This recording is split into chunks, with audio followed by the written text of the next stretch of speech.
ciudadanas y ciudadanos de la República, señores representantes de los medios de comunicación, delegaciones de las escuelas y colegios de la ciudad, cadetes y guardiamarinas de las escuelas superiores militares, señoras y señores oficiales, tripulantes, voluntarios, aerotécnicos en servicio activo y pasivo, miembros del cuerpo diplomático, organismos internacionales, agregados militares y policiales acreditados en el país, autoridades civiles, militares y policiales e invitados especiales, señores comandantes generales de las fuerzas terrestre, naval, aérea y de policía, señoras y señores ministros y secretarios de Estado, autoridades de control del Estado, señor Leonardo Barreiro, jefe del Comando Conjunto de las Fuerzas Armadas, señor Augusto Barrera, alcalde del Distrito Metropolitano de Quito, señor Juan Carlos Casinelli, primer vicepresidente de Asamblea Nacional,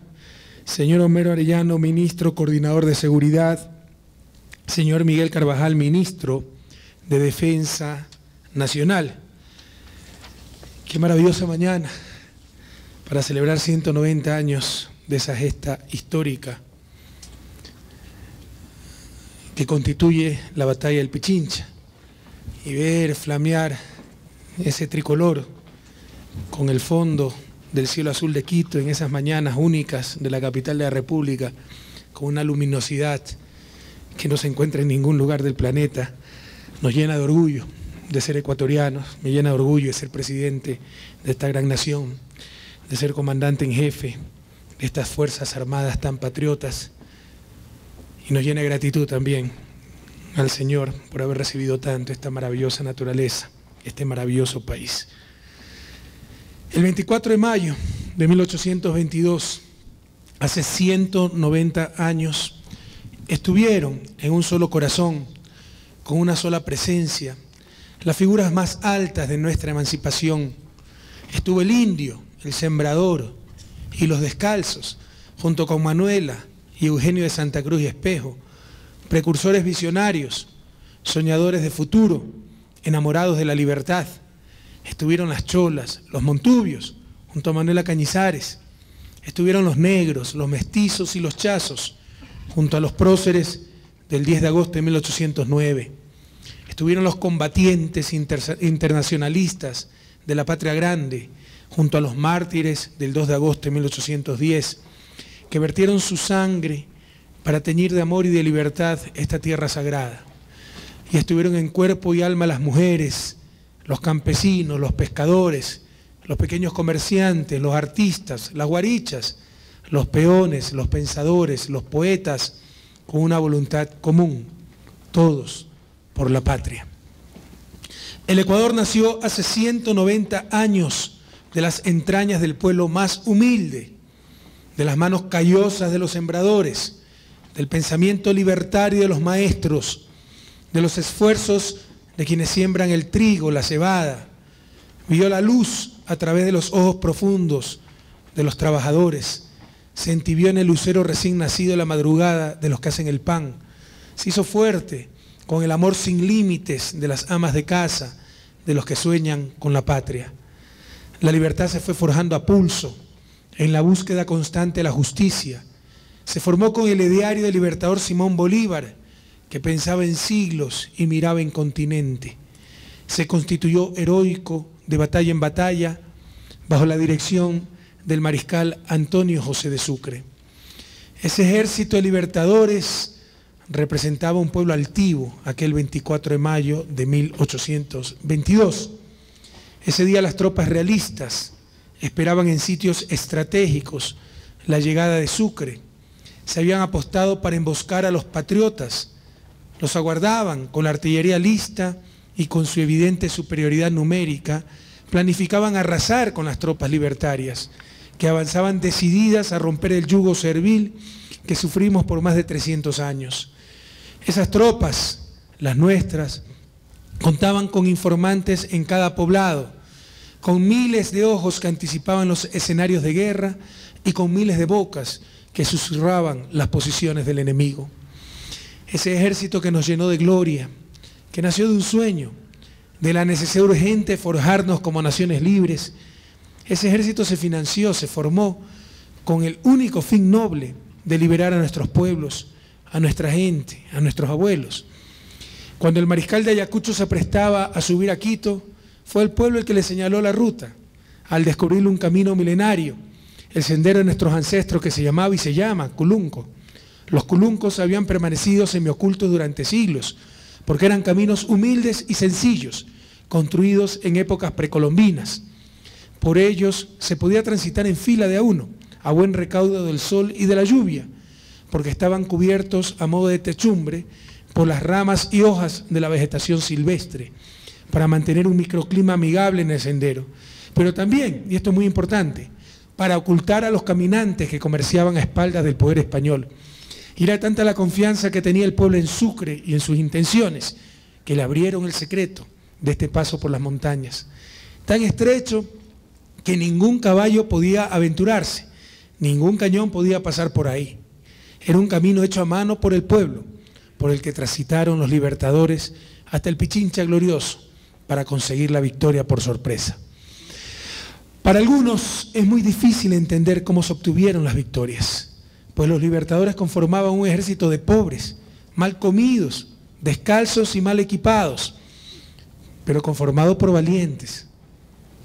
Sí, pero muchos de ellos sin formación militar, que se habían enrolado atendiendo el llamado de la historia.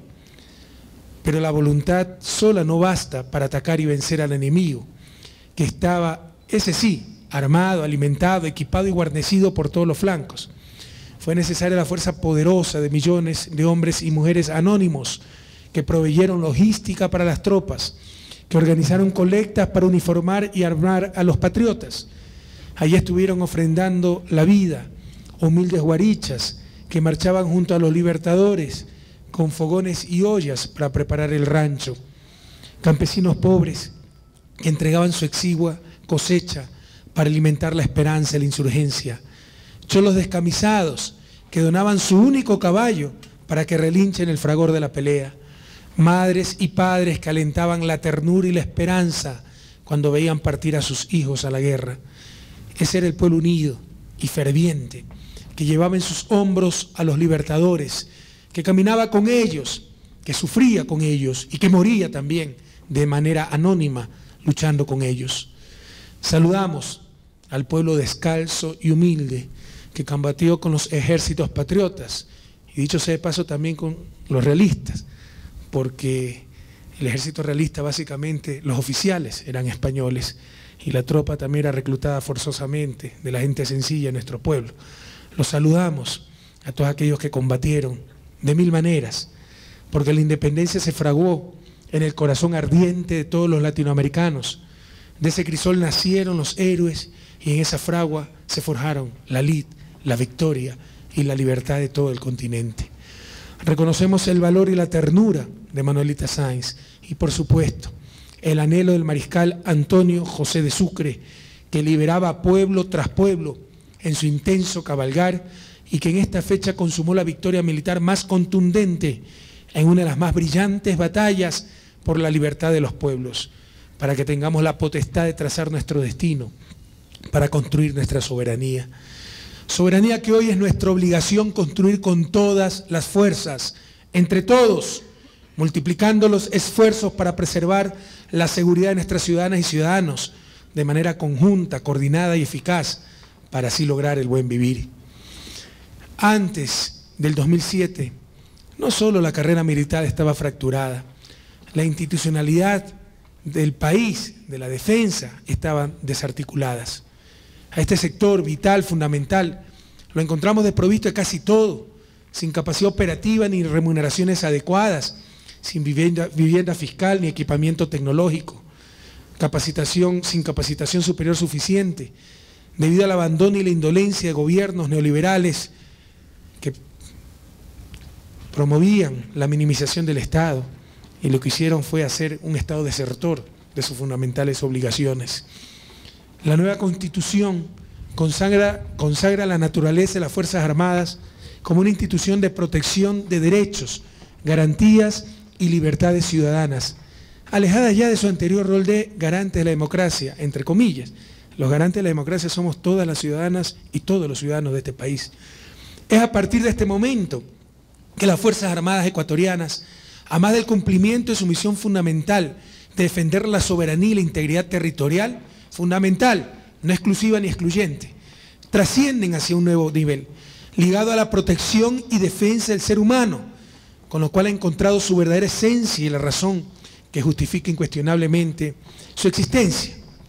En este nuevo proceso institucional tenemos que tomar en cuenta las demandas y la evolución de nuestra sociedad, como manifestaba el jefe del Comando Conjunto, la aparición de nuevas amenazas por parte de actores no tradicionales a nivel nacional, regional y mundial. Somos un país libre de producción de drogas, no las exportamos, no las comerciamos. Por desgracia, nos encontramos entrampados entre dos países hermanos en los que se producen y se comercializan estas drogas.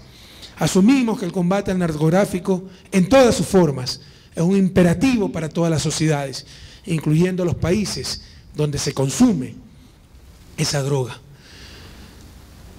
La agenda política de la defensa establece un enfoque de seguridad integral que no incluye solo la defensa de la integridad territorial, sino que se amplía a los aspectos políticos, económicos, alimentarios, energéticos, culturales, entre otros, que deben ser garantizados a través de la autodeterminación e independencia política del Estado. Entendemos que no puede haber desarrollo sin defensa, pero tampoco defensa sin desarrollo. Más aún, creemos que no hay mejor defensa que el desarrollo. Desde el punto de vista social, las Fuerzas Armadas son instrumentos de desarrollo y soberanía indispensables para la seguridad y el progreso de la patria. Y sus espacios de acción sobrepasan con mucho los escenarios bélicos tradicionales y abarcan aspectos mucho más amplios del convivir nacional. Las nuevas Fuerzas Armadas del Ecuador están llamadas a garantizar la soberanía, la integridad territorial, la convivencia pacífica y a contribuir al desarrollo nacional.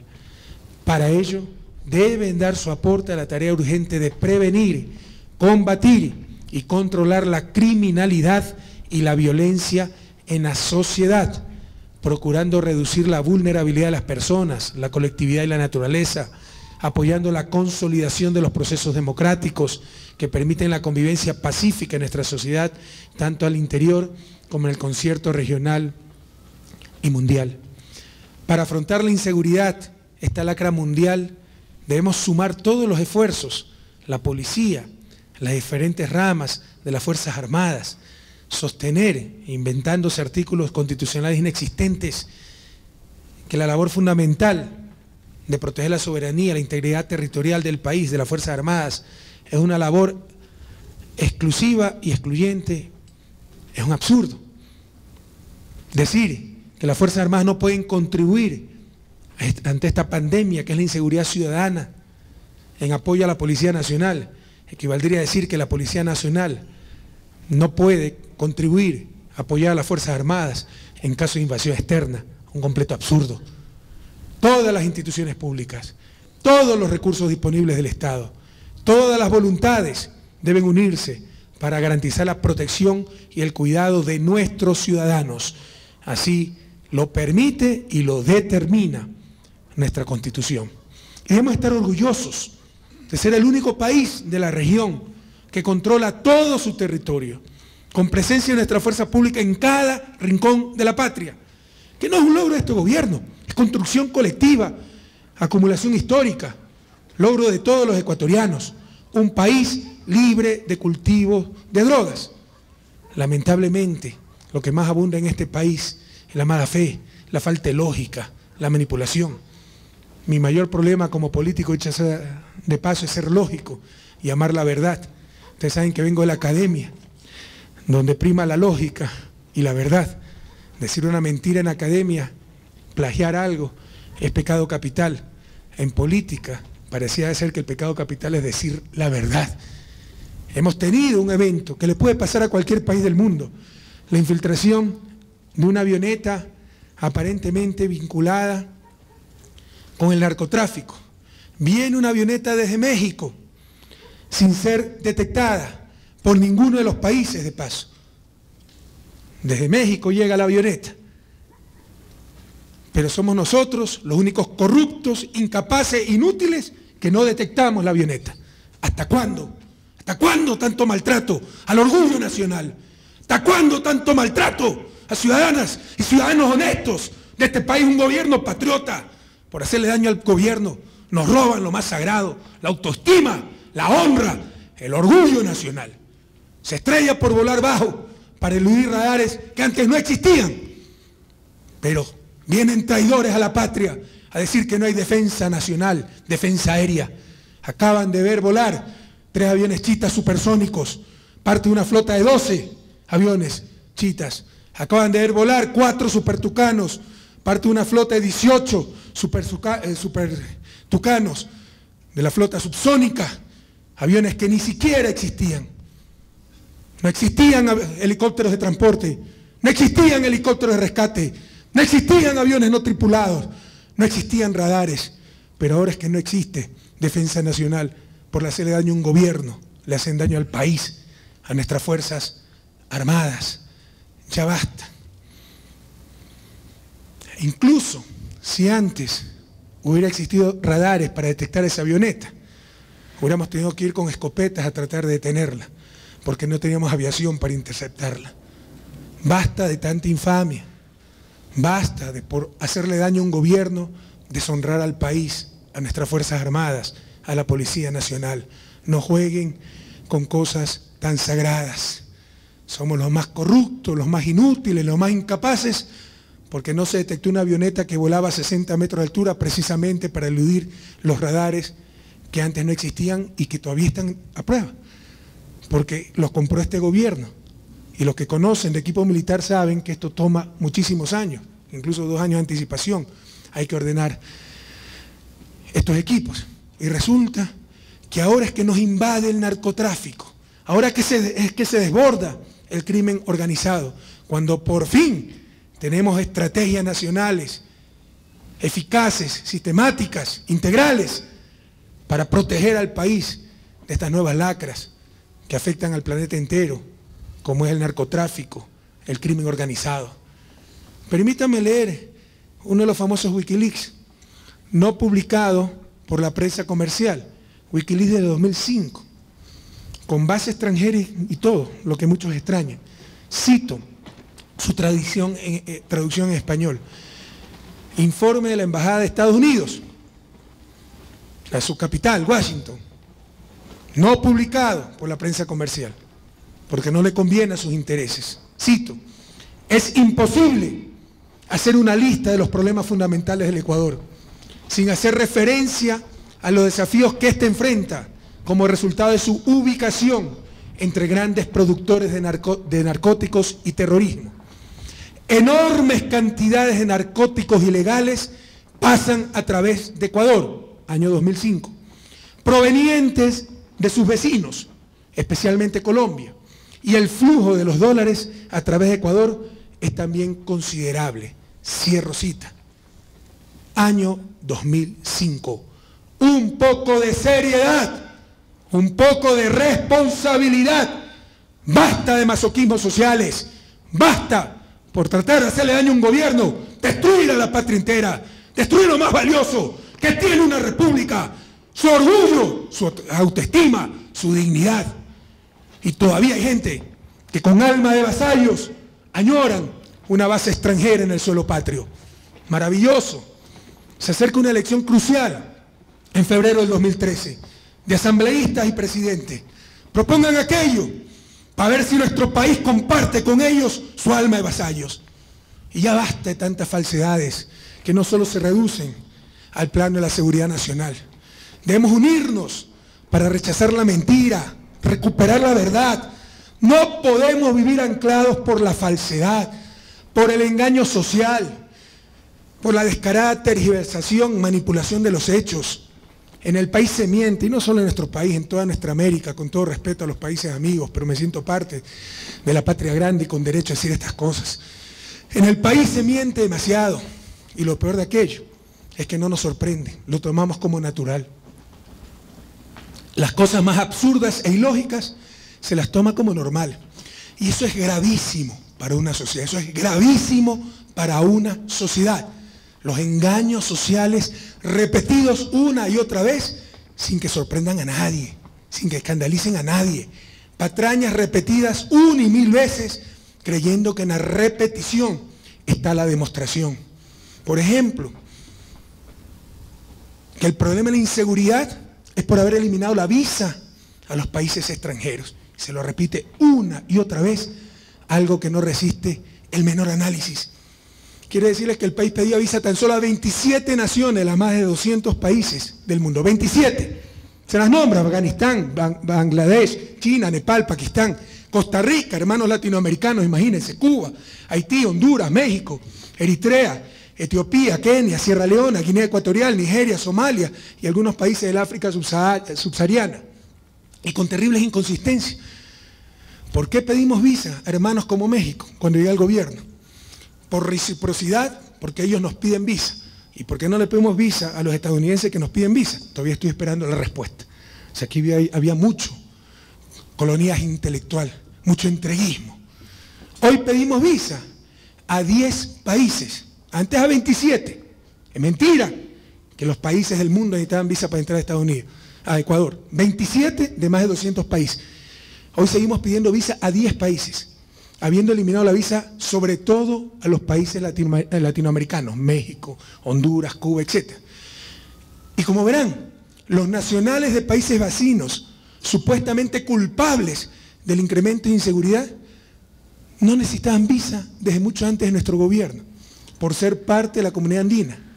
Pero se posesiona aquella gran mentira, que por haber eliminado las visas ha subido la inseguridad. Y lo que no dicen es que Ecuador se ha posicionado como aladid de la ciudadanía universal, del derecho a la movilidad, y además del prestigio que eso nos da a nivel internacional, ha tenido efectos prácticos con una mejora considerable en el turismo. Pero una de las grandes mentiras de este país, por la eliminación de visas, haciendo creer a la nación que antes se pedía visa a todo el mundo, es que se ha incrementado a niveles incontrolables la inseguridad. Y por eso estamos invadidos de hermanos de un país vecino que aquí asaltan, delinquen, cometen crímenes, etc. Se pedía visa solo a 27 países, hoy se pide visa a 10 países, y esos hermanos de países vecinos, acusados de ser los causantes de la inseguridad, no necesitaban visa desde el año 2000 por ser miembros de la comunidad andina. Una de las tantas mentiras. Otra mentira, se criminaliza la protesta social. Resulta que aquí ya nadie puede protestar porque se lo mete preso. Díganle eso a los soldados que llevan casi un mes acampando, veteranos de nuestro ejército acampando en la Plaza de Independencia, para ver si alguna vez han tenido algún problema con esa protesta pacífica, respetuosa. Cuando en realidad, en un Estado de Derecho, no se persiguen personas, se persiguen delitos. No se criminaliza la protesta social, se sanciona con la ley en la mano la protesta social criminal, como quemar ambulancias, secuestrar policías, agredirlos, torturarlos. Eso en cualquier país civilizado es un delito. Si por fallas de un código penal que nosotros no hemos hecho, fallas formales, esa clase de delitos se encuentra en una sección que se llama sabotaje y terrorismo, no podemos, pues, responsablemente por esa falla formal, dejar en impunidad delitos concretos. Dicho sea de paso, eso ya lo estamos corrigiendo en el nuevo Código Penal.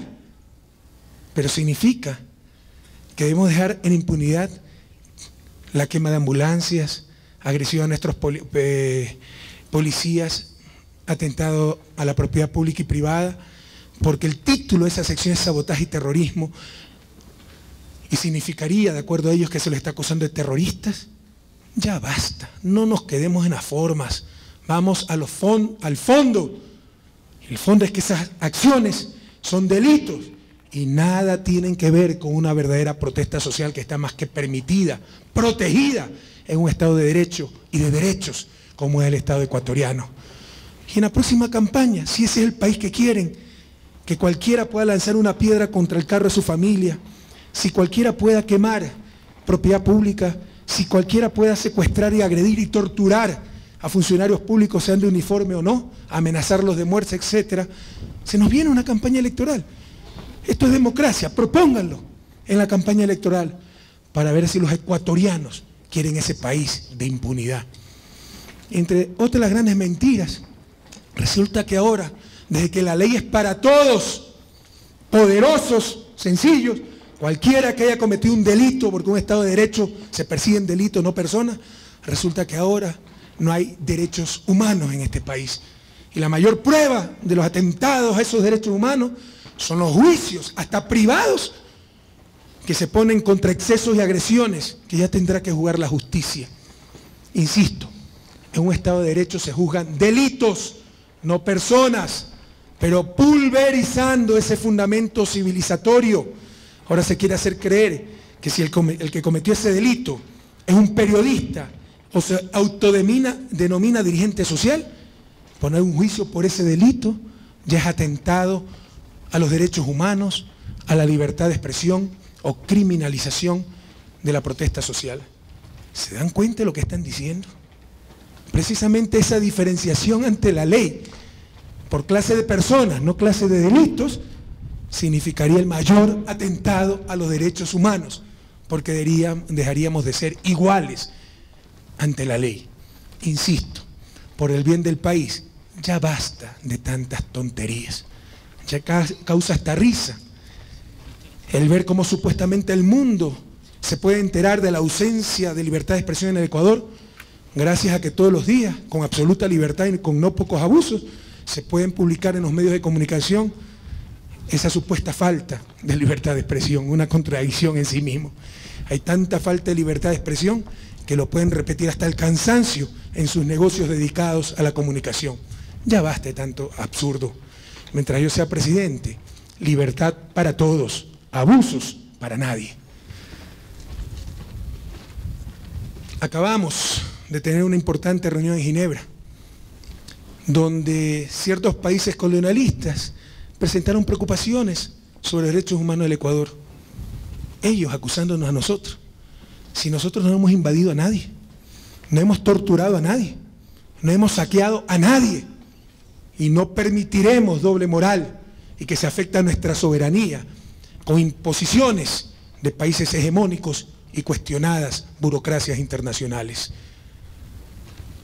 Se miente demasiado, con impunidad, y lamentablemente se acepta hasta con naturalidad esas mentiras.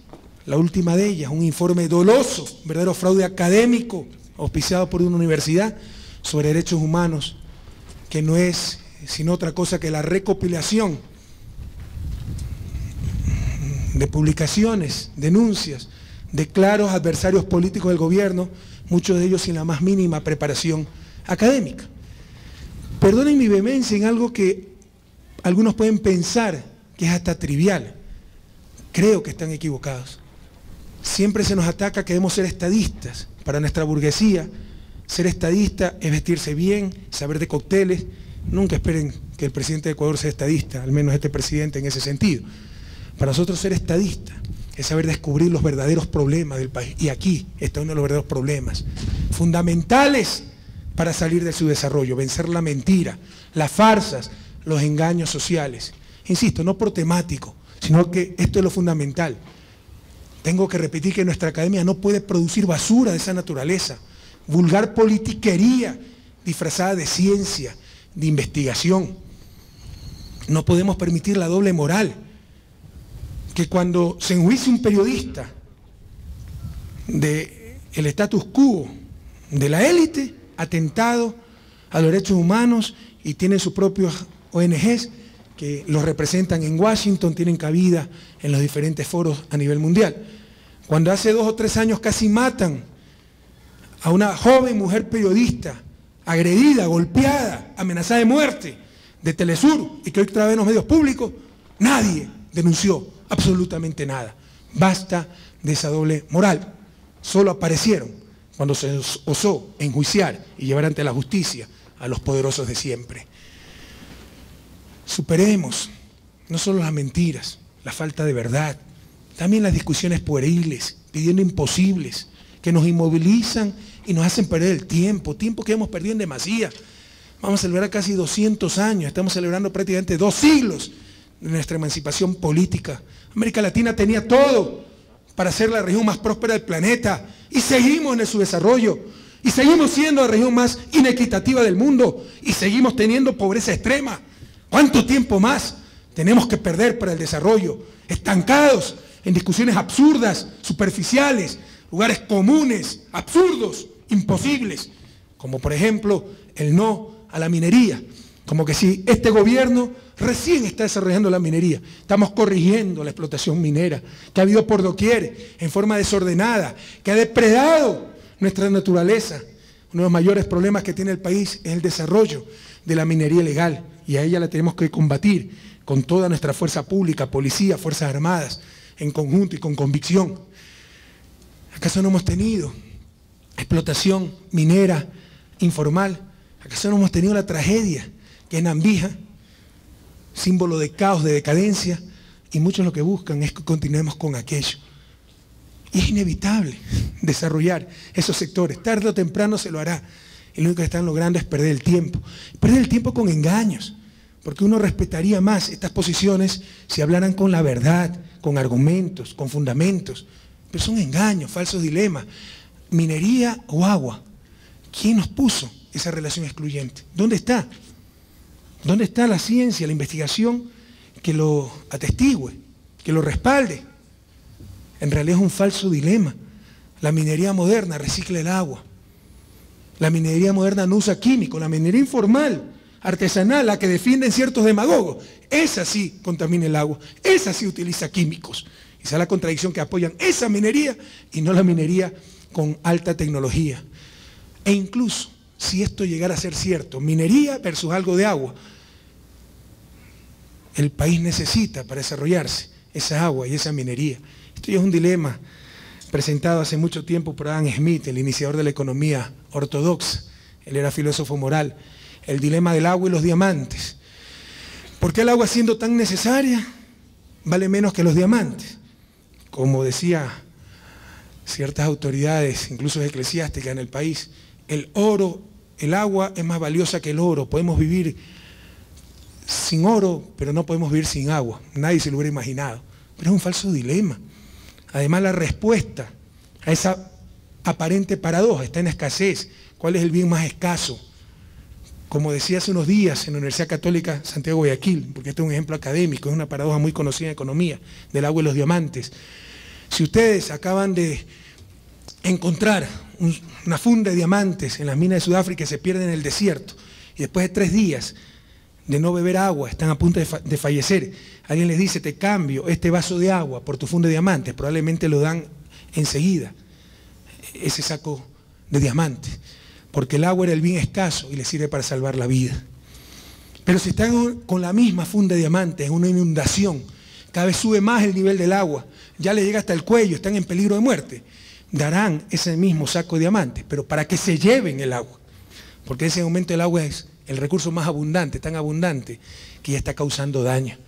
El país necesita agua, por supuesto, pero también necesita diamantes para convertirlos en tractores, en carreteras, en hospitales, no como ollas inútiles. Eso debémoslo a los países ricos.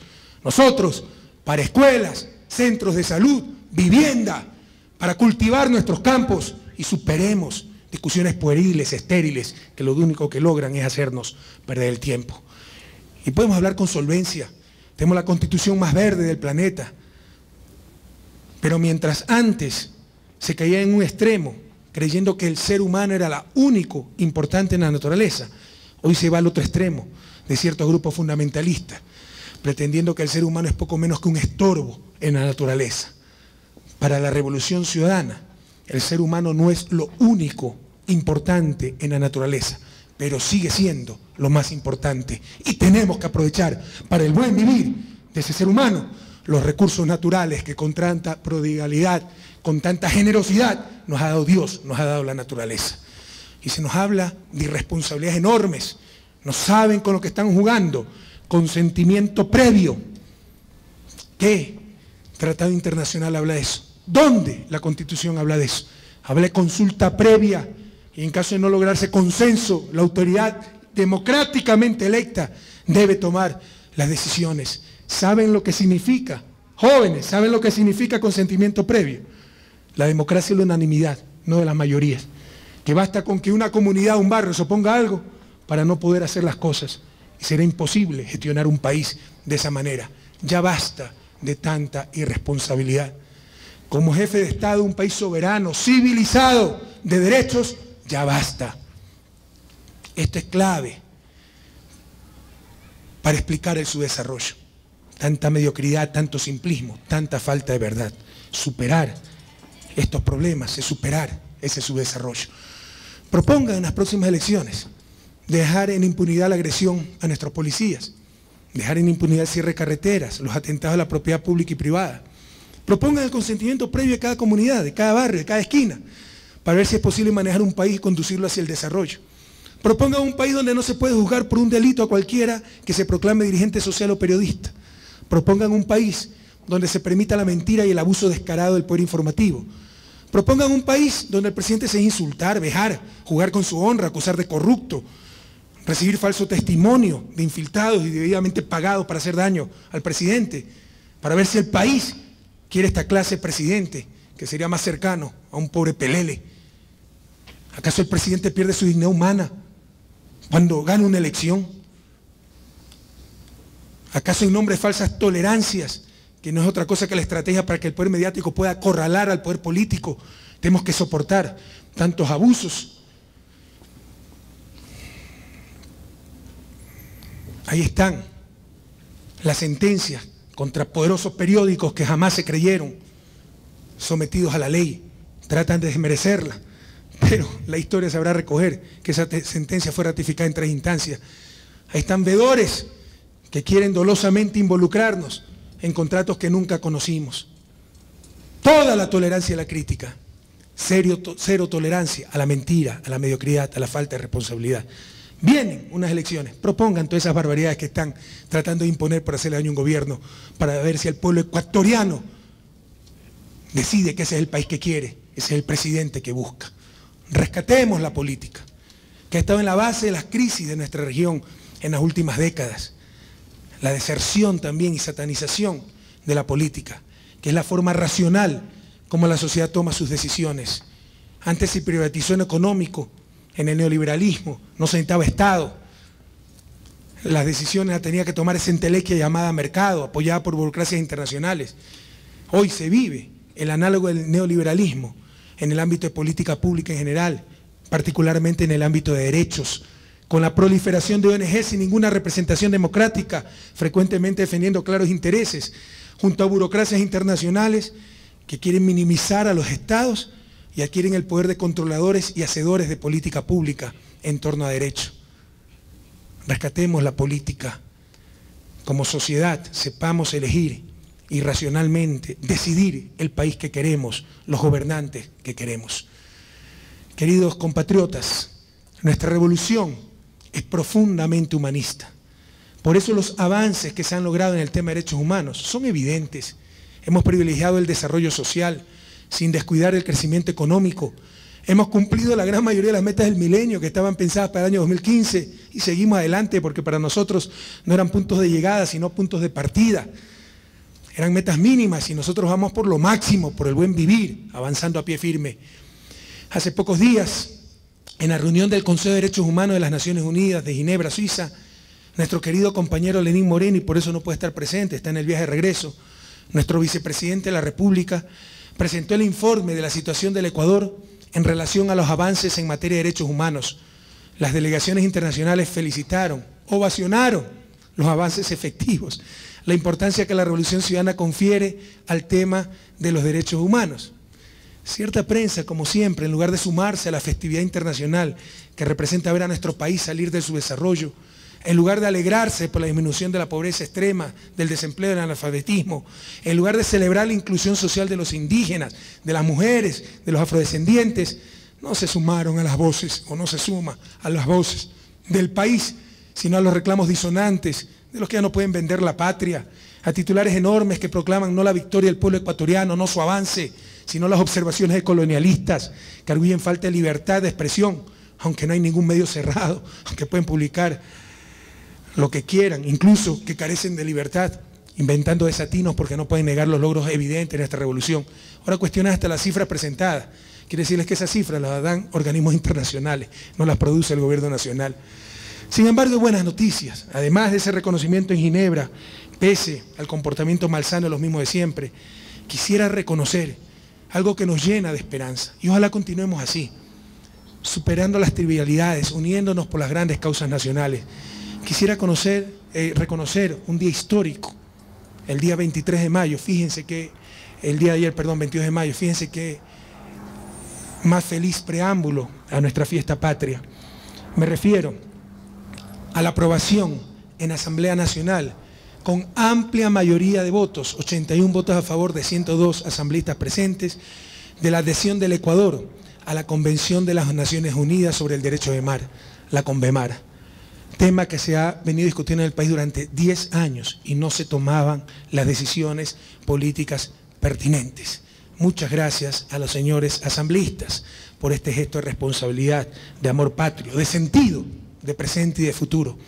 La CONVEMAR se trata de un ordenamiento jurídico aceptado por 162 países.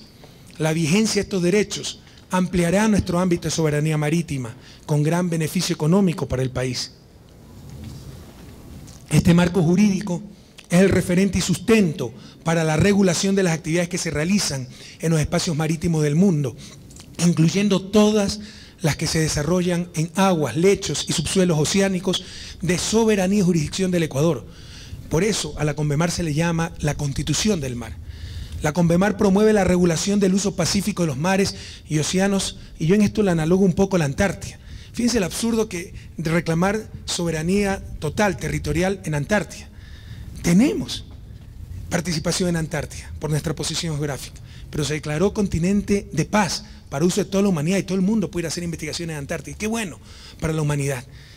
La CONVEMAR tiene rasgos de ese importante tratado antártico que fue un paso trascendental en la historia de la humanidad, de paz, de fraternidad, de alegría, de cooperación. Propone el uso pacífico de los mares y océanos y dispone, a través del derecho internacional público, que existe un reconocimiento histórico internacional de los acuerdos de límites marítimos establecidos por el Ecuador con sus países vecinos. Adicionalmente, el Estado ecuatoriano tendrá las prerrogativas necesarias para mantener la legislación y el estatus de todos los instrumentos de conservación y desarrollo sustentable de las Islas Galápagos, los cuales han sido conseguidos en diferentes organismos internacionales. Es decir, la CONVEMAR no solo reconoce los instrumentos jurídicos y técnicos disponibles en el archipiélago, sino que también los refuerza. Con la CONVEMAR, el Estado ecuatoriano ejercerá derechos de soberanía y jurisdicción en la zona económica exclusiva hasta las 200 millas, con la posibilidad de extenderse hasta las 350 millas a los efectos de la exploración y explotación de los recursos naturales, porque hasta allá llega la plataforma continental. Recursos naturales tanto vivos como no vivos, del lecho y del subsuelo del mar y de las aguas suprayacentes. El Ecuador se beneficiará de la explotación de la zona de los fondos marinos, situada más allá de las jurisdicciones nacionales, que es patrimonio de la humanidad. Y el Estado ecuatoriano tendrá derecho a reglamentar, autorizar o realizar actividades de investigación científica en su zona económica exclusiva y su plataforma continental. Tendrá la atribución para que buques que enarbolen el pabellón nacional puedan ejercer sin restricción alguna el derecho de libre navegación por todos los mares y océanos, lo que facilitará el desarrollo y la expansión del comercio exterior. En caso de controversia, el Estado ejercerá la defensa de todos los connacionales que se vean afectados de ejercer su labor en cualquiera de los espacios marítimos del mundo. Los espacios marítimos y los recursos existentes de soberanía y jurisdicción nacional, además de la plataforma continental a partir de las Islas Galápagos, que se puede incorporar al patrimonio del Ecuador por mérito de la Convención del Mar, dará continuidad y origen a la aparición de nuevos intereses marítimos tangibles, para cuya protección y defensa la Fuerza Naval del Ecuador, a través del control y trabajo coordinado, da validez y respaldo a las acciones del Estado en el ámbito de la soberanía. Es un paso trascendental. Nos ponemos en tono al mundo entero, no con una visión mercantilista, con una visión de paz, de armonía, de libre tránsito, lo que muchas veces ha impulsado el Ecuador a nivel internacional. Y hemos avanzado mucho. Sepan ustedes que Ecuador todavía no tiene fronteras definidas. ¿Lo saben ustedes, soldados? No tenemos la frontera definida con Perú. Teníamos el riesgo de involucrarnos en el problema de La Haya entre Chile y Perú. Un gran logro de nuestra diplomacia, de la nueva Cancillería del Ecuador, fue resolver ese conflicto sin distanciarnos ni de Perú ni de Chile. Y hoy tenemos cerrada ya la frontera marítima con Perú y todas las fronteras con el vecino del sur. Pero no pasa lo mismo con Colombia, donde ya estamos trabajando, y es solo cuestión de meses, Dios quiere este mismo año, cerrar definitivamente la frontera marítima con Colombia. Pero nos falta un país limítrofe. ¿Saben cuál es, queridos jóvenes? Costa Rica. Aunque no lo crean, nuestro país tiene límites marítimos con Costa Rica por las Islas Galápagos y por la isla del Coco en Costa Rica. Y tenemos también que cerrar esos límites marítimos, pero estamos avanzando y a pasos agigantados para ejercer verdaderamente soberanía, para tener límites claros, derechos claros, oportunidades claras y por supuesto todo derecho implica deberes, deberes con la comunidad internacional, de libre tránsito, cooperación, etc. Queridos compatriotas, queridos soldados de mi patria, queridos jóvenes, qué mañana más luminosa, este 24 de mayo, el heroísmo de nuestros próceres, que nos recuerden las nuevas batallas que tenemos que enfrentar, que ya no es contra los españoles, que ya no son balas, significan balas físicas, concretas, pero son batallas tal vez igual o más difíciles, batallas contra la mediocridad, y tenemos que dar dura batalla contra ese mal, y lo estamos haciendo, y se están haciendo cosas históricas, inéditas en nuestra América y probablemente en el mundo entero, más aún en democracia. Mientras que antes, esto refleja el cambio de época en nuestro país, mientras que antes se abrían universidades a diestra y siniestra por componendas, por irresponsabilidades, por demagogia, hoy se cerraron 14 universidades enfrentando el costo político ineludible, que no reunían las condiciones académicas para llamarse como tales. La lucha contra la miseria, la pobreza, contra la falta de libertades. Creemos en la libertad individual, pero libertad individual sin justicia es un cruel eufemismo, es lo más parecido a la esclavitud. ¿Cuál era la libertad que tenía un trabajador tercerizado? Libertad entre aceptar ser explotado o quedarse en la miseria, en el desempleo. ¿Cuál era la libertad que tenía una empleada doméstica que antes de nuestro gobierno ganaba $80 mensuales, sin fines de semana, sin vacaciones, sin afiliación al GIES, sin 13º? Que no nos hablen de libertad, los mayores esclavistas del siglo XX, del siglo XXI. Alcancemos la verdadera libertad, que en regiones tan iniguales, inequitativas, tan desiguales, inequitativas, injustas como América Latina, solo puede llegar a través de la justicia. Queridos amigos, queridas amigas, nosotros pasamos, la nación, la patria queda. No le hablo solamente al presente, sino también a las futuras generaciones, para que quede constancia del tiempo que nos tocó vivir. Seguiremos siendo intolerantes, no con la crítica, no con los cuestionamientos, no con el escrutinio. Seguiremos siendo intolerantes con los engaños sociales, la mentira, la mediocridad. La historia nos dará la razón. Solamente la verdad nos hará libres. Y luchar contra esa mentira, esa mediocridad, esos engaños sociales, es uno de los desafíos fundamentales que enfrenta el país. Nos han robado muchas cosas, que no nos roben la esperanza, la fe en nosotros mismos, como aquellos patriotas de ese 24 de mayo, descalzos, mal armados, solo con una inmensa convicción y voluntad de victoria, de ser verdaderamente libres, de alcanzar la independencia. Solo con esa convicción, con esa fe en nosotros mismos, lograremos superar cualquier obstáculo, enfrentar cualquier desafío y vencer. ¡Que viva la patria en este 24 de mayo y hasta la victoria siempre, compatriotas!